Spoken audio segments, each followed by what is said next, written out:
మీ అందరికీ కూడా ప్రభువైన యేసుక్రీస్తు పేరట శుభాలు తెలియజేస్తా ఉన్నాను.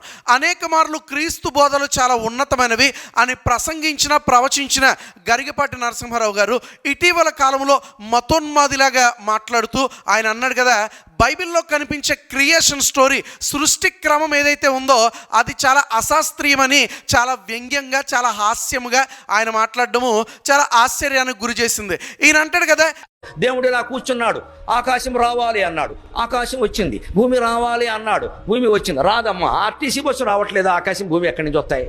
ఈ కబుర్లు చెప్పదు. దేవుడు భూమి రావాలి అన్నాడు, భూమి వచ్చేసింది. దేవుడు ఆకాశం రావాలన్నాడు, ఆకాశం వచ్చేసింది. ఇది చాలా అశాస్త్రీయము. మరి ఏది శాస్త్రీయము అంటే ఆయన అంటున్నాడు కదా, సనాతన గ్రంథాల్లో ఉన్నటువంటి సృష్టి క్రమము అది చాలా శాస్త్రీయంగా ఈయనకు అనిపించిందంట.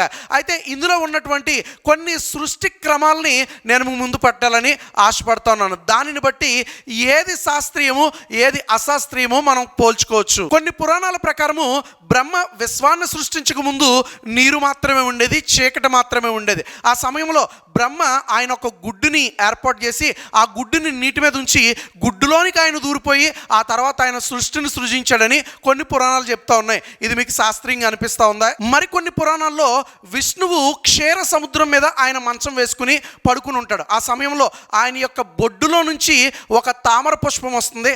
ఆ తామర పుష్పము పైన బ్రహ్మ ఉద్భవిస్తాడు. ఆ తర్వాత బ్రహ్మ సృష్టిని సృజించాడని ఈ యొక్క స్టోరీ చెప్తా ఉంది. ఇది మీకు శాస్త్రీయంగా అనిపిస్తూ ఉందా? మరికొన్ని పురాణాలు చెప్తా ఉన్నాయి, విష్ణువు ఊపిరి వదిలిన ప్రతిసారి ఒక కొత్త బ్రహ్మ, ఒక కొత్త విశ్వము పుట్టుకొస్తుందంట.